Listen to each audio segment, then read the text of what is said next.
ஆரம்பிக்கலாங்களா? Okay sir. அடுத்து கம்மகாலிங்கம் வந்துட்டேன்னு சொல்லு. ஐயோ செம்ம பாட்டு. ஆனால் கண்டுபிடிச்சான். Okay sir. நான் இந்த ரபார் நடிக்கணுமே. ரெடி மக்களே, டேக் போறோம்.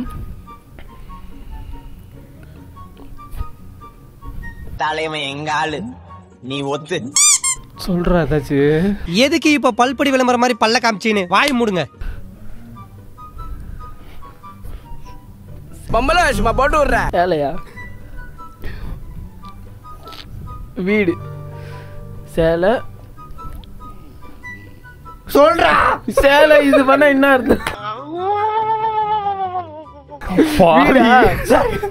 சொல்லுங்க, கன்வெர்ட் பண்ணணும்னு சொல்லுங்க சார். பண்ண மாட்டேன் சார். இத்தனை நாள் என் கூட பழகிட்டு இப்படி பண்றீங்க.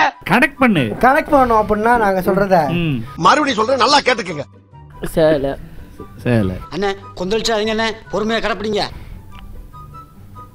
டேய் சொல்லிட்டான்டா. Same same. இது ஆக்ஷன் மேடம். டென்ஷன் ஆகாத. சேலை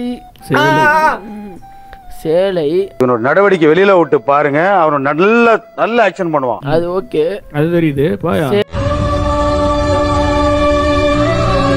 சேலையில வீடு கட்டவா சேர்ந்து சேர்ந்து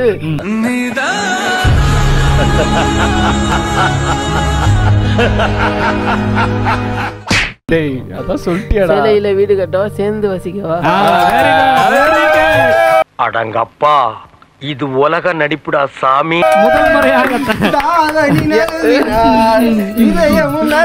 நான் கண்டுபிடிச்சிட்டேன். எல்கேஜி படத்துல நியூஸ் அப்போ சொல்லுவார். மூக்கு புடப்பா இருந்தா சில நேரத்துல இப்படி எல்லாம் யோசிக்க தோணும் கொஞ்சம்.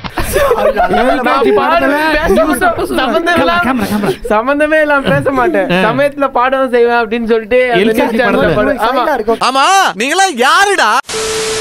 சேலையில வீடு கட்டவா சேர்ந்து வசிக்க, ஜன்னல் வச்ச ஜாக்கெட் போடவா சென்றல் அடிக்க, முக்குத்தியில் மின்னல் ஒரு தீபம் ஏற்றி வைத்து போக, சொக்குகின்ற வெட்கம் வந்து வண்ண கோலம் ஒன்று போட, என்னை நான் உன்னிடம் அள்ளி கொடுக்க,